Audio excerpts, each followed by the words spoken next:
Controlling this first segment of broadcast from that end, it's the 25th of November 2022, just 5 days to the end of the 11th month of the 22nd year after the birth of Christ. It's getting to the end of the year, and hopefully you're having a fantastic time. Thank you once again. This is Apex One Radio. We are in the United States of America, precisely from the HO city of Columbus, which is the chief city of the state of Ohio.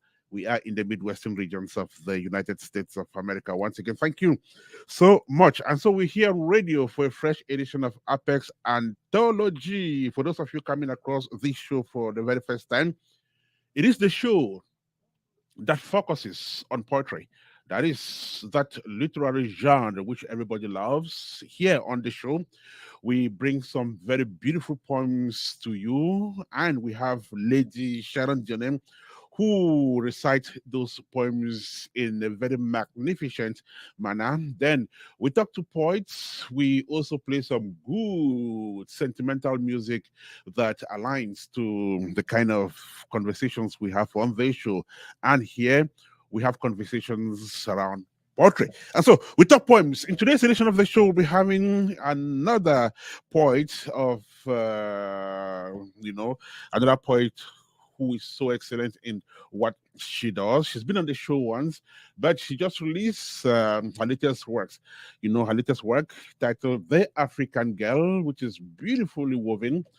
It's a spoken word, piece, a masterpiece, of course, which you'll get to savor. And we'll talk about it in this comeback edition of Apex Anthology, just on Apex One Radio. So if you are ready, my team is ready. We'll be right back with you to start this edition of the show. So do not go away.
A scholar once said that literature is live.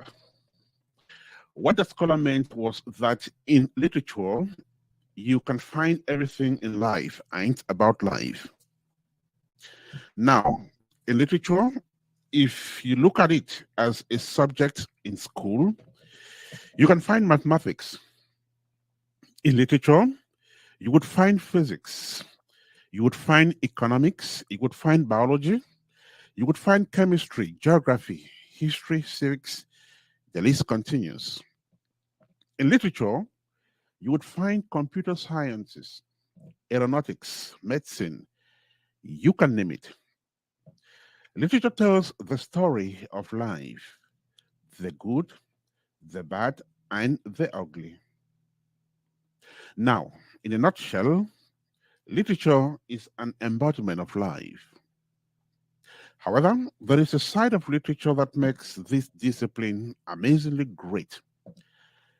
The fact that literature is just a word, not meant to harm, even when it can spur emotions by telling some truths.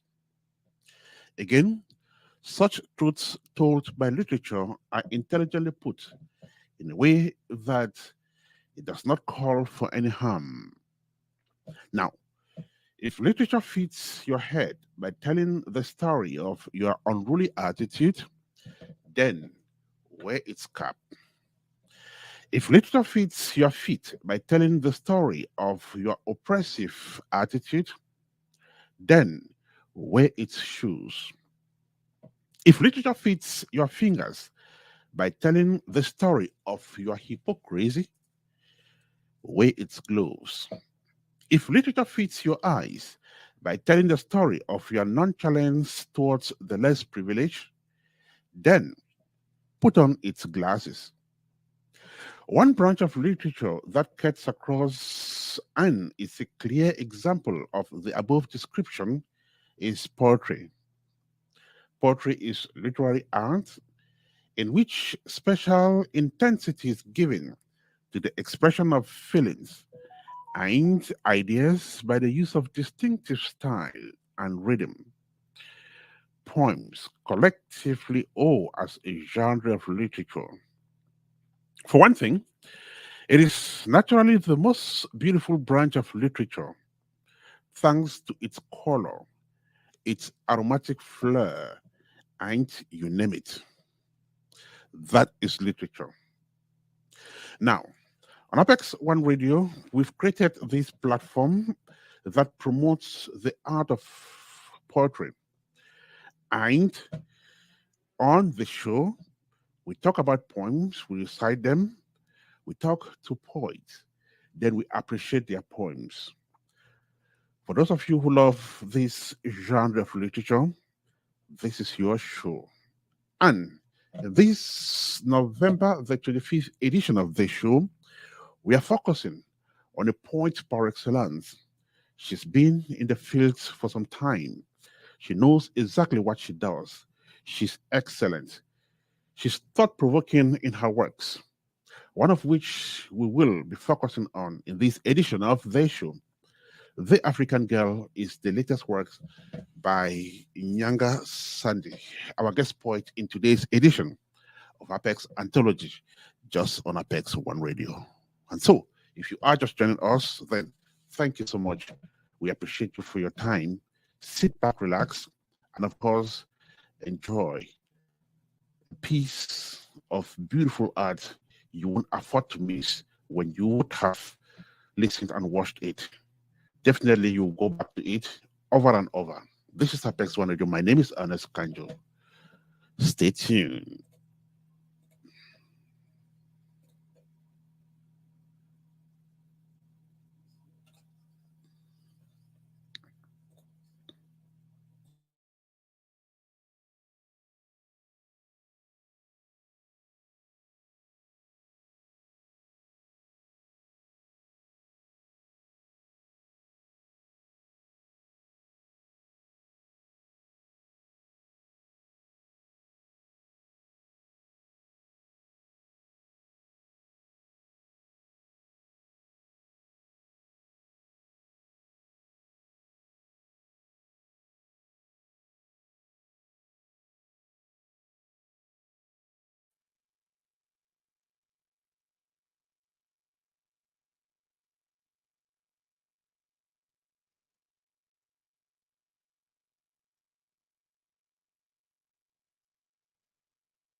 Thank you so much for joining us once again. This is Apex Anthology on Apex One Radio. On the show today, we will also be speaking with other people, including the director of the African Girl Spoken Word version.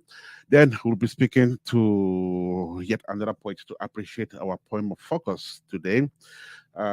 We will also be having some other poems by the same guest poet, Nyanga Cindy, just in this edition of the show. But first things first, I guess it would be important for us to say hello to our guests. Then we lay the platform, we lay the foundation of the show. Then we kick off from there at exactly 2 minutes past 11 here in the studio for Apex One Radio, which should be 2 minutes past 5 in Boya. Our guest now joins us for this first segment of the broadcast. Cindy, how are you today? Welcome to the program. Okay, apparently she cannot hear us. We'll get back to her. This is Apex Anthology. Our poet is about now getting set to join us from Boya. Let's find out if she's with us. Cindy, welcome to the program. How are you today? I'm good, Ernest. Thank you for having Mm. me. And hello to everybody. Welcome to the show. How is Boya this Thursday, no, Friday evening? Friday, yes. But yeah, it's fine. It's quite hot this time. There's a lot of climate change happening. So we feel sometimes like we are Mm. in Tiku or Douala. So it's quite hot this afternoon, but every So other when you thing is have okay. changes in climate, like what is happening today, does that inspire you? Do you have some poems which you write haven't been inspired by such changes in nature? Yes, definitely. Yeah, now you're pushing me to to say my next project. Yes, the whole thing around climate change has Mm, been a concern, and I have not only been doing it in the form of mm, writing, I am actually getting into art in general, into the activism around climate mhm, change through Game Changers. It's mhm, an organization. mhm, And then recently, we are working on a grand project which includes bringing in art, adding voices to the issues of climate change. So mhm, I think my next project as a mhm, combined work is going to be a collection of poems mhm. for climate change. How much So I'm impact going to write do them. poems So when is this one? It's inspiring. okay, so how much impact do poems which you people write concerning nature have uh, on the various causes we have, like climate change, for instance? Do the poems you write have any impact on these movements? Like you just write the poems so people can listen to them, and apart from that, nothing happens. Oh, please, can you come again? How much impact they have on? I didn't get that line. Mm. Yeah, just wanted to find out. Like, I know you guys work on thematic poems at times. You just mentioned climate change. So, if you write a poem on climate change, how does that help to to to change things, or how much impact does a poem like that help in the fight against climate change? Okay. Poetry is advocacy generally, Okay. or my poetry is more of advocacy. Mm, So, when I'm writing a poem on climate change, I am not just the poet who would stand and say that the sun is hot, the environment is this, trees are falling. okay. I'm not just about saying what is happening. I am Mhm, about proposing solutions. okay. So, my poetry is intended at raising awareness and at getting people involved. So Okay. when I am writing a poem on climate change, I am proposing what people can do. I Mhm, am giving you, whoever listens, you're not listening for the sake of entertainment. It's not art for art's sake. I am mhm, giving you what you can do to help us in this kind of situation we are finding ourselves in. mhm, So the difference between me and an NGO or an advocate on the streets is that I do it using art, but Okay. we are creating the same impact. We are gearing towards the same results. So, do you have some NGOs, not only in the area of climate change, anywhere, uh, that contact you to write poems for them? Maybe they have an upcoming conference, a workshop, and they would ask you to do some poems so they can use it, to educate their various audiences. Yes, I do. Hmm. I think that is NGOs were like the first audience in quotes. They were Okay. like the first people who received poetry, Hmm. because our intention when we do spoken word poetry, our intention is to have stages where we carry these poems to where we have Hmm. a bigger audience to speak to directly. And Okay. NGOs were the first people who received. So I've performed in seminars or events around gender-based violence, Hmm. around technology, around peace, around climate change. Yes, so there are some of these NGOs. Hmm. Her name is Nyanga Sandy. Is a poet, They called a very thought-provoking poem, poet. As a matter of fact, her works are really great. When you come across them, you would always want to do so. Sandy, I don't want to assume that everyone coming, across you today has done so. For the sake of those who are meeting Sandy for the first time, I would just like you to reintroduce yourself. Then we go from there. Okay. Hello everyone once more. I am Nyanga Sandy. Ernest kept calling it wrongly till the last time. It's Sandy, not Cindy. Okay, Sandy. Nyanga Sandy, Okay. a Hmm. writer and a spoken word poet. Hmm. I have a background in literature, literatures in English, degree level, African literature, master's level, and I picked up writing as a form of adding my voice in creating impact in the society. I Hmm. always say I call myself the voice, and I say my voice is my sword. I use my voice to fight for the same things that other people may use guns, they may use uh, they may go out to the streets, they may use violence. I use my voice to advocate for changes in the society. So Hmm. I am a writer who believes that art can be used to effect change in the society. And apart from poetry, I have teaching experience. I was teaching at Boya School for the Deaf, teaching literature, but I left the job this year. So now I'm focusing on writing, corporate writing. Hmm. Apart from my fiction, I do corporate writing, offering writing services to brands, to companies, social media management, social media content creation. And our company is called Axon Communications. Hmm. So yes, that's a long and short about me. I've published few books. First book was Church Girl in Love, which is a Hmm. novel. The second one was Kumba, The Innocent's Blood, which is a collection of short stories, poems, and other pieces in memorial of the children that were killed in Kumba, and generally a call for an end to the Anglophone crisis. And the third one is White Blood and Other Stories, which is a collection of stories from different writers. Hmm. Beautiful. That is who Sandy is. Like I mentioned earlier on, she is a great poet. I mean, she has some very magnificent works. This is Apex Anthology on Apex One Radio, the edition of November the 25th. Apex Anthology is more than 3 years older. This show actually started in February of 2018.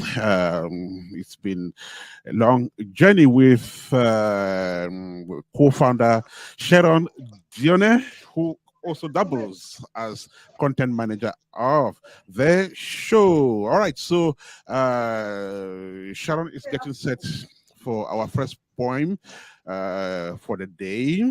Like I said, our focus will be the African girl, but before we have the African girl, we will have one or two other poems from the same poet. Then we will now focus on our poem of the day. But for now, I guess Sharon is ready. I don't know which one she wants us to start with, but let's know from her. Sharon, how are you today? Welcome to the program.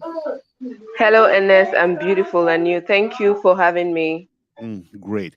Right. So Sharon is at the banks of the Atlantic Ocean in Victoria. Sharon, what is the first poem for the day? Which one do we have as poem number one? Poem number one is slave trade. Okay, literate. Fine. Slave trade. Did you say slave trade? Yes, slave trade. Perfect. All right, Sharon, let's go. Does it bother you how much I still get hurt every time I hear about it? That people, black people, were memed and chained and sold and killed. Walk down to Bimbia and find chains of pains. We have turned touristic sites, reminding how, like goats, they ate with hands to their backs. These rusting chains still give me the smell of rot of people's bodies scraped off as they struggle to free themselves. These ageless pillars, and someone to say how they were chained to them. Day or night, sun or rain, in a bid to strip them of their humanity so they succumb to the painful sea journey. At that door, you will always have to drop a tear, remembering how they were forced through it, knowing so well it is the last they are gonna see home. Chained in these dark rooms until you accept this painful fate. Yet they wake the next day and with their whips in hand singing glory, glory to a God you say love us all. Does it bother you that after all these years we still carry these memories of a broken past? Wishing it were just one of those stories that never happened. Yet this sight won't stop proving this hell as live in our own land. Standing on ground formed by dead bodies of our brothers who couldn't bear. Don't tell me it's history, because it is hard to explain to this little angel who just came back from church, being told about this loving God, yet wanting me to tell why God will let people suffer for hundreds of years in slavery if he had as much power as they said. It is hard to explain that this God, white God, watched while sharks stealed black ships crossing the Atlantic Ocean, waiting to feed on slaves thrown overboard. It is hard to explain that these same people who killed without mercy are the same people who brought messages of the Savior and taught us to pray, believing all is the work of the Lord. It is hard. Call me petty if something tells you I am supposed to have walked past this pain. But why do I still have to fight racism and sexism and classism when all claims sound like we dropped this halfway here? When the white friend online still asks me about Africa like it was a country, and no one bothers that they don't read maps because it is not the black hanging on these chairs of ignorance. It is hard because the rebirth of humanity has become a consistent process. Slave Trade by Nyanga Sandy. Over to you, Ernest. It is hard because the rebirth of humanity has become it. Sharon Dione there with our first poem of the day, Slave Trade by Nyanga Sandy. Quite a beautiful piece of work there. Sharon, thank you so much. And we'll be back for poem number 2.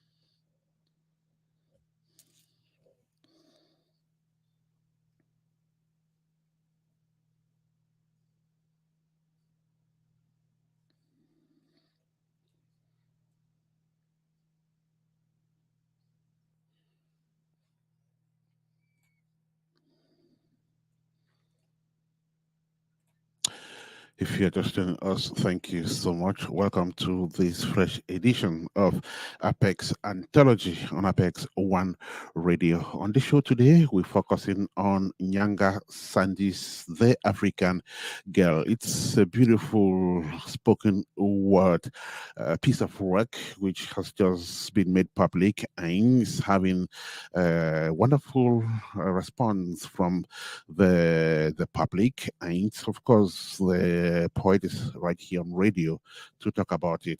This is Apex Anthology. We'll be right back with you. Don't go away.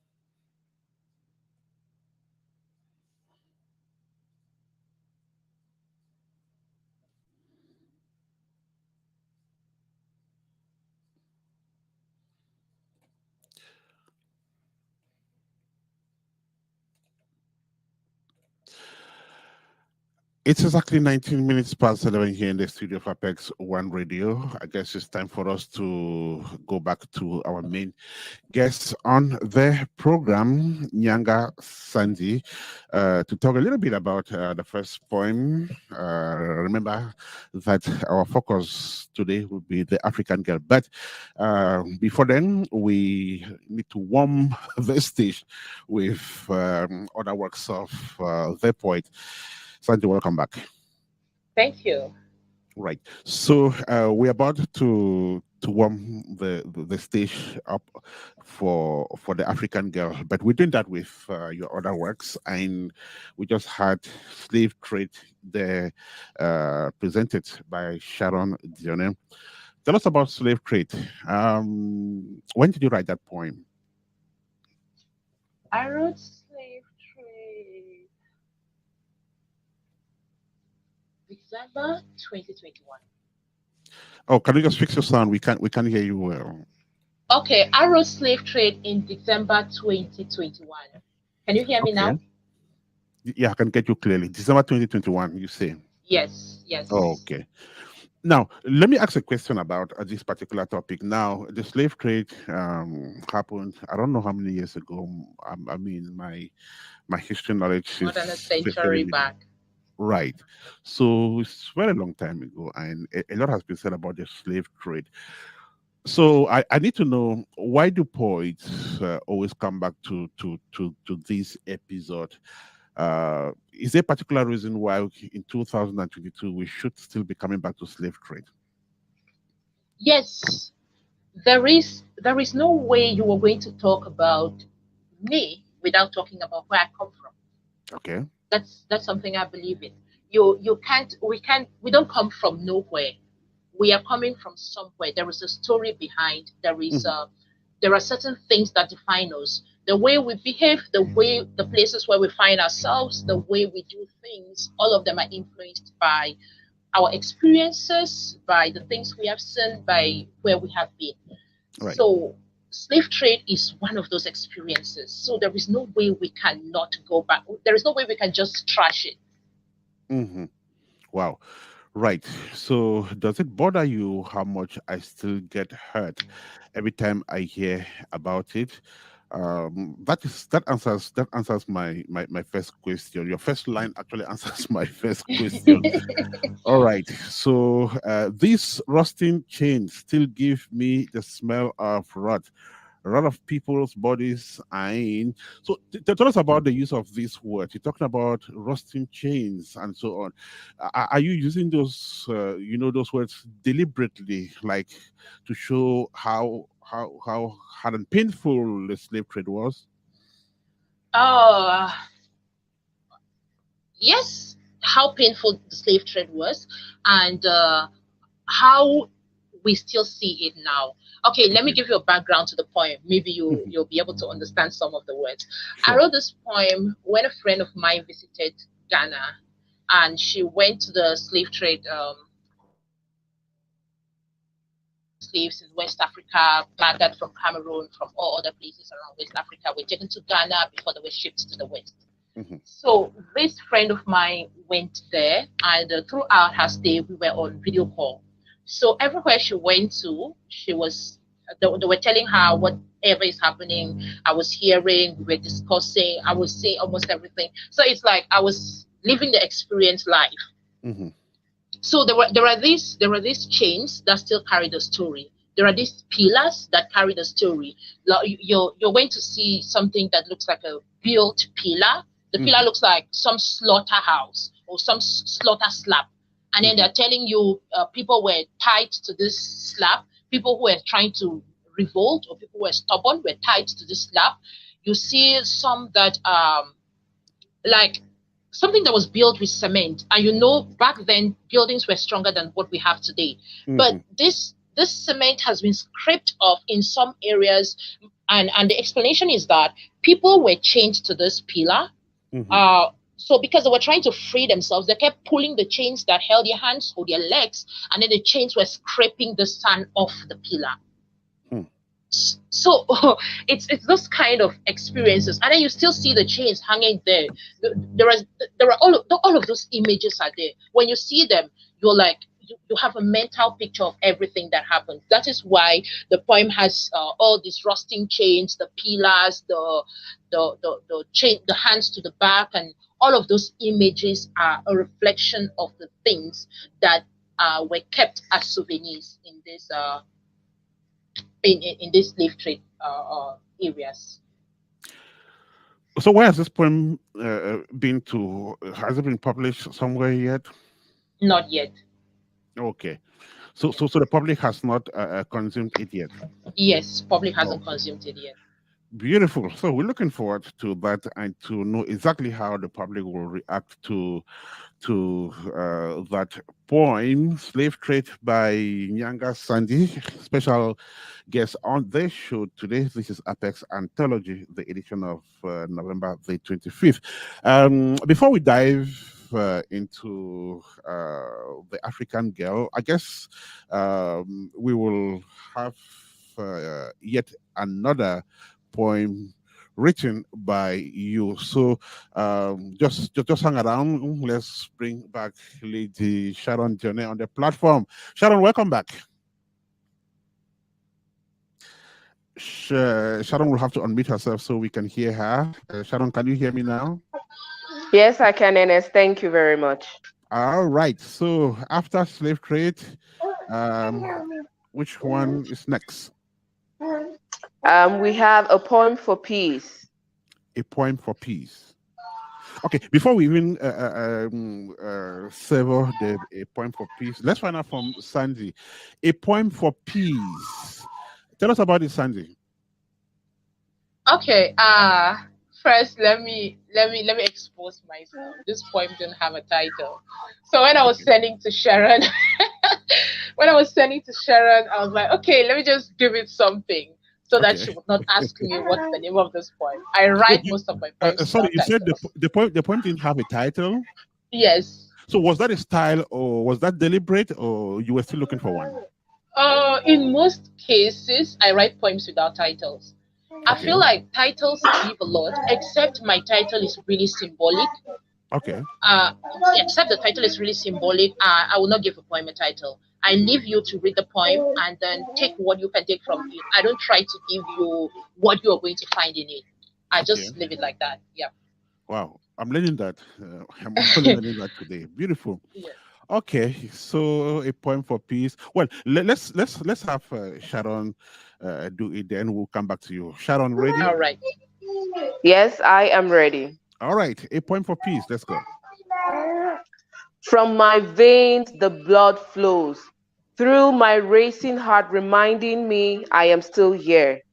Deep down, I make a prayer, the same I have been making all these years, hoping to wake up to days of no blood. The same my mother made watching her son give his last breath. The one my forefathers made watching them seize their brothers to the land they knew nothing of. We heard they were maimed and chained and killed, memories disturbing. We heard sharks sailed slave ships across the Atlantic Ocean, feeding on bodies thrown overboard. We heard mothers were forced to kill their babies so they don't grow to the same pain. We heard the next decade wasn't better. And here we are, a long journey of trying to heal broken pieces. Yet we are recycling the wrongs and giving them new names. Once slaves begging to be free, and then the ruled hoping to outgrow. But when it came our time to lead, we took all things we said we hate and created the very monster we tried to kill. Loose tongues sending others to graves. Fast fingers sending messages of pain. Mindless acts, careless souls. Where is your love? It is no longer a game of black and white, but these chains we have chosen to embrace. Chains aren't rusted metals hung around your hands. They aren't metal bars with thundering eyes. A commanding voice telling you when to eat, because that's the only meal you will get. Chains aren't a lash to your back, asking you to walk even when it feels your next breath will be last.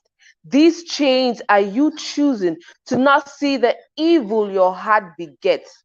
It is you giving others names and watching them crumble in pain for no reason except that you both share different names.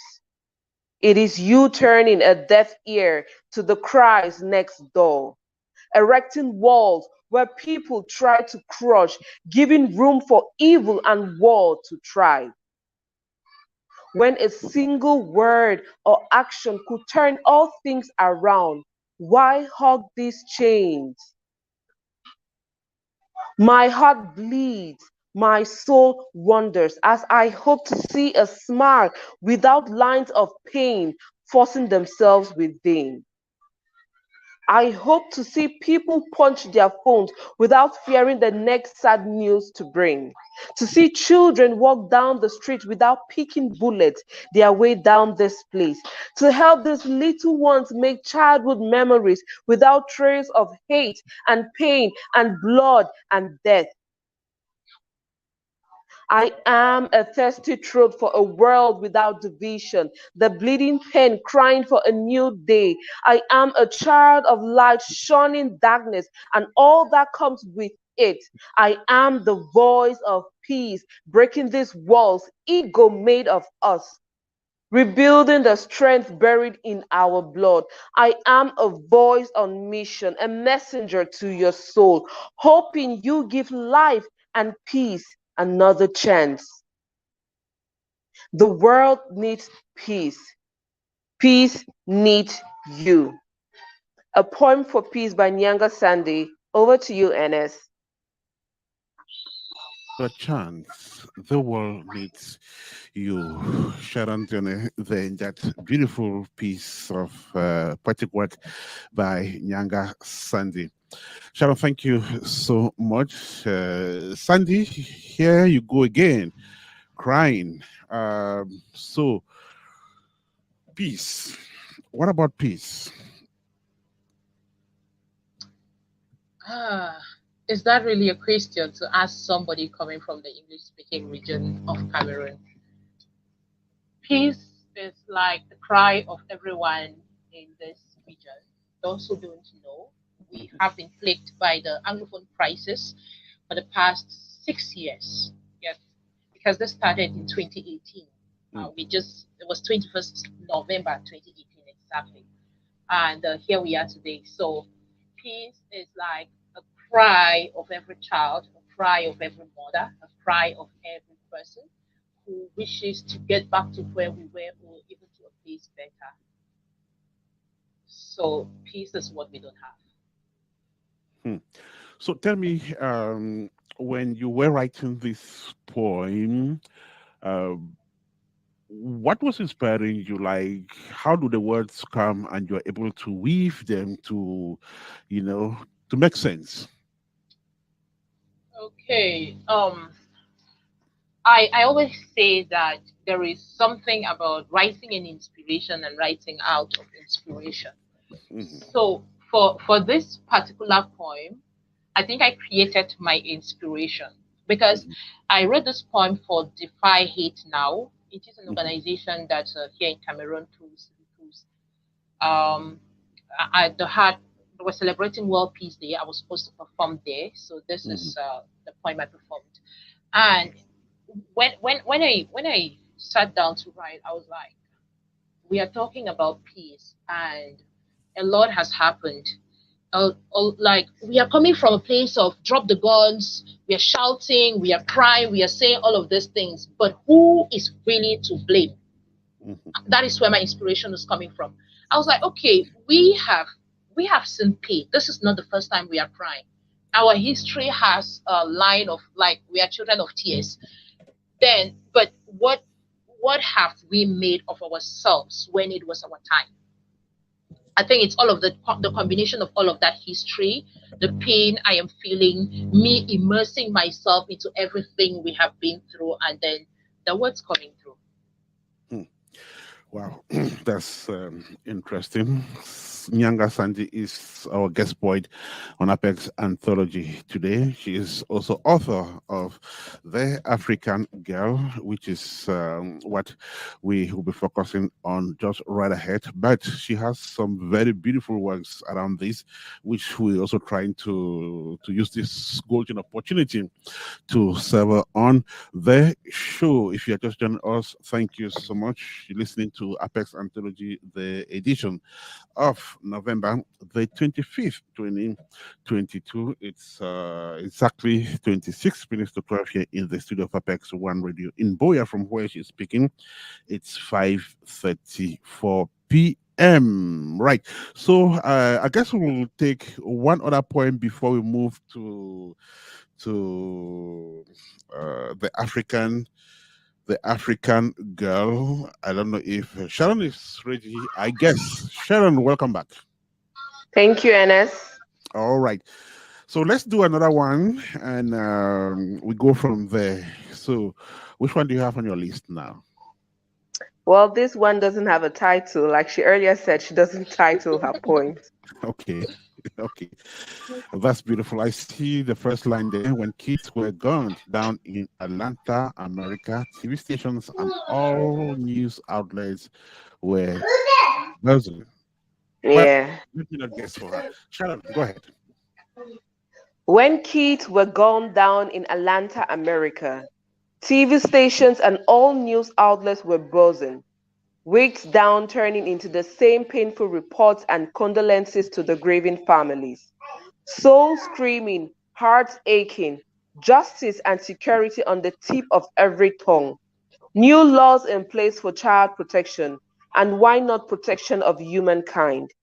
When children's brains fed the streets in Cameroon, church walls telling the smell and taste of their blood, when they gave the same cry like the first time in the midwife's hand, but this time in blazing fire, their loud cries can even control. Exam centers turned testing grounds for explosive, and children fall victims of things whose names they can't even call. It was only another of those cold days that shut mouth in shock, and next minute everyone is back to their business. I guess the child protection organizations were tired of these children who have decided not to stay away from this dreadful war. Maybe the international organizations had run out of ideas and ways to put a stop to this game of bullets.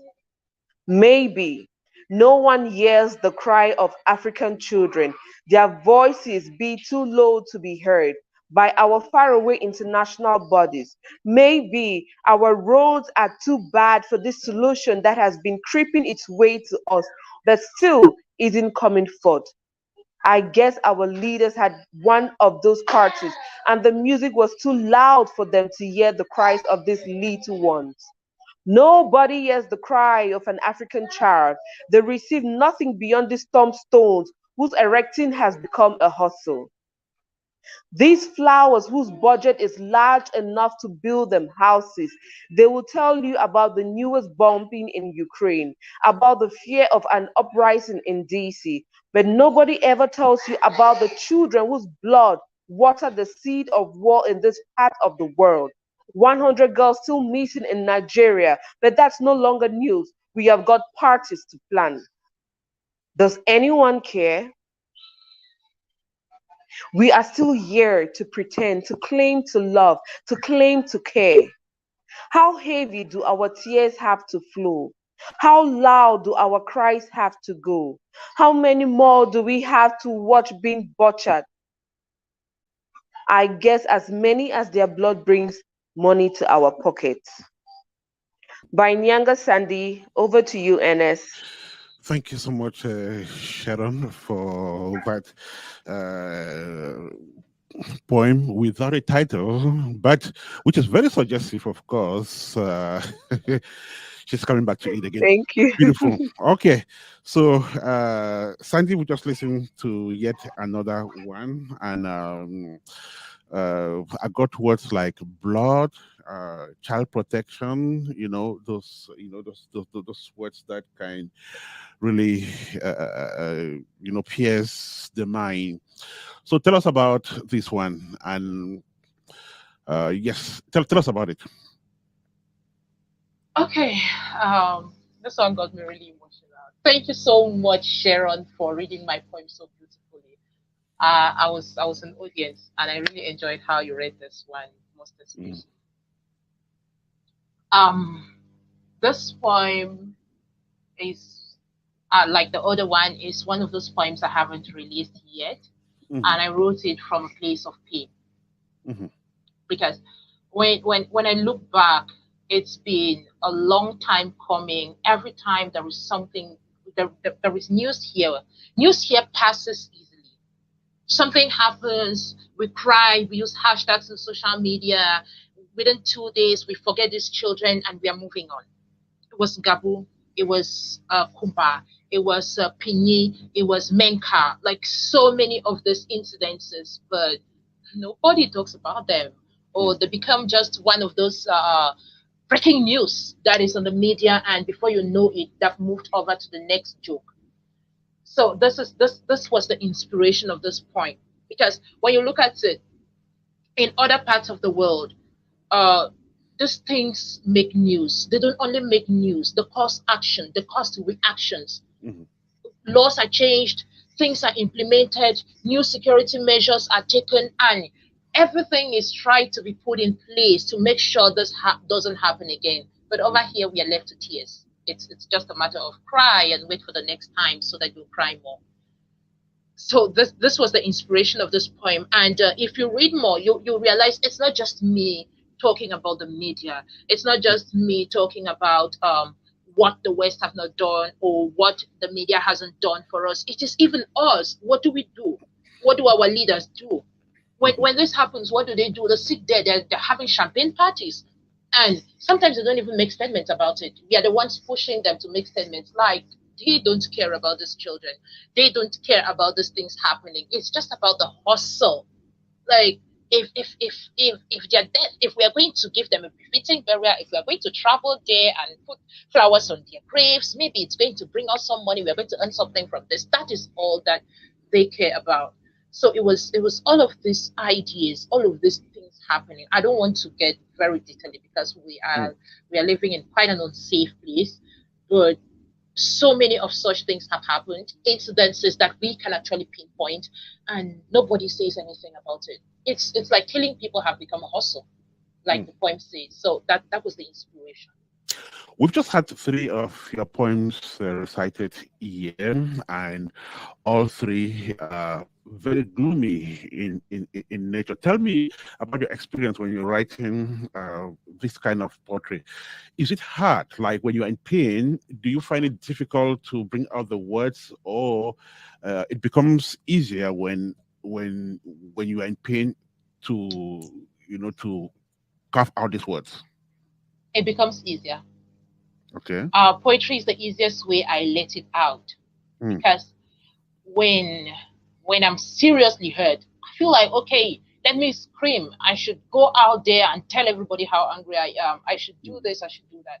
There are like so many things I can do, but when I decide to write them, uh, I easily let it out of me. It feels like I'm talking to somebody. Normally mm, in life, we say a problem shared is half solved. mm, So when I can't talk to somebody, when I can't approach the person who is hurting me, who is hurting our society, who's hurting our communities, I mm, decide to pen it. So it comes quite easily when I'm angry. mm. Do you control other people's emotions, especially those who come across these works, like trying to uh, nurture your words, or you just go ahead and use the words, no matter how hard they are going to be on the audience? I'm talking about words like blood, those sensitive words. So Yeah. do you try to nurture those words? I think, well, I do. Let me give you a short backstory. There Mm, is a day the military invaded Bessa. It's a mm, place next to my village. That's home. And a lot happened. People were killed. A family friend of ours, the child was shot. It was just luck that the child didn't die. Like a lot happened. And mm, I related to these stories, especially because I knew the people involved. That day, I was so angry. And I wrote a poem that if I released that poem, I would have been in prison today. So I actually just let out everything I was feeling. The mm, poem was long, unending, so many emotions. But after some days, because I even the poems I send out on social media or I publish, I don't write them and publish immediately. I write them, I come back to them later. So when I wrote this piece, it was after about 2 weeks that I came back to it to censor. I had to remove some of those things that were too sensitive. Sometimes you can be an advocate, but instead you can push people to do the things you're advocating against. For example, if I'm against war, if I'm against an eye for an eye, and mm, I'm against violence, and I pour all my emotions in, the next person that may read may just pick up arms, and that's their own way of expressing their anger. So I always have to come back to trim these emotions, to put them in control, to make sure that they are going to a direction that I will be proud of when I see the reactions. So I know the impact I want to create. I know the emotions I want to instill in people. So I try to control them with the choice of words and the way the words are presented.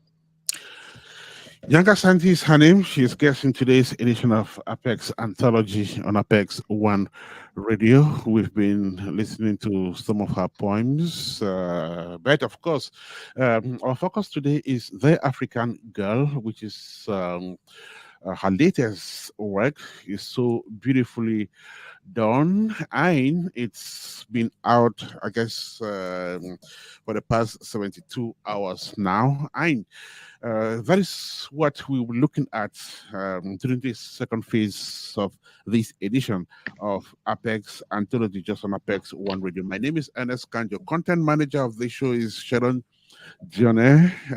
Our poetic guide is Iggy Mizu. Maxwell Adil is producing this edition of the show from Warsaw in Germany. And my name is Ernest Kanjo. At exactly 14 minutes to 12 here in the studio of Apex One Radio. We should be 5:46 in Boyan. Let's open the next chapter on this show.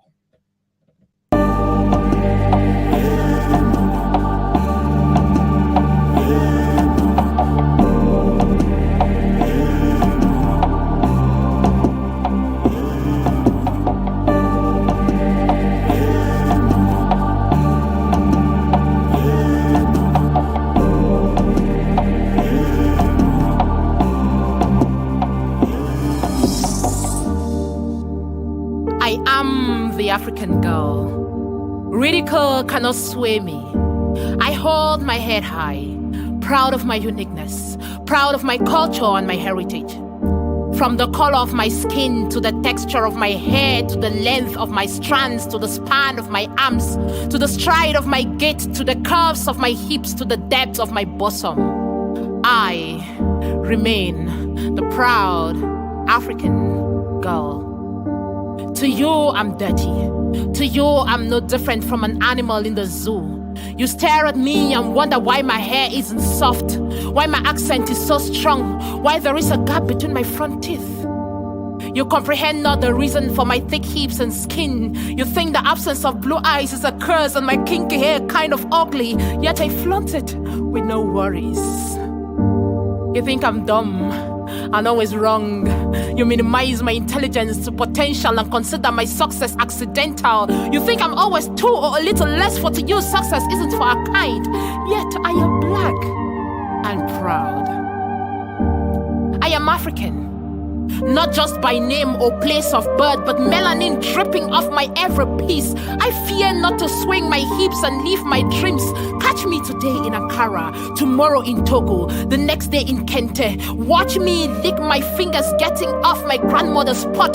From Hatong Island, the history we've long been deprived of. Watch me take pride in my beauty and not hide like some stolen good. I flaunt it till you love it.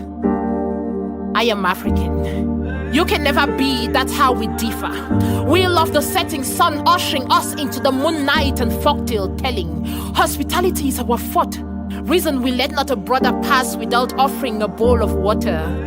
We are all brothers. Reason our mother tongues have no translations for the words cousin, nephew, niece. Before you talk us down, remember greatness has nothing to do with color of the skin.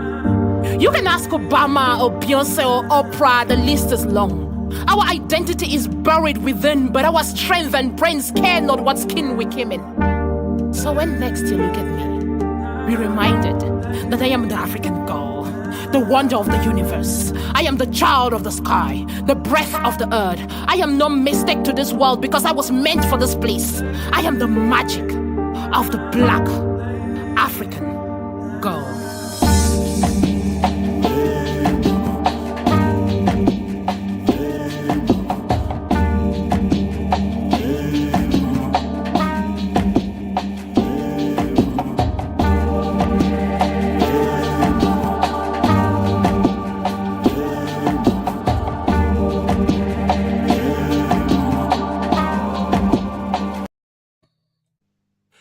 Wow.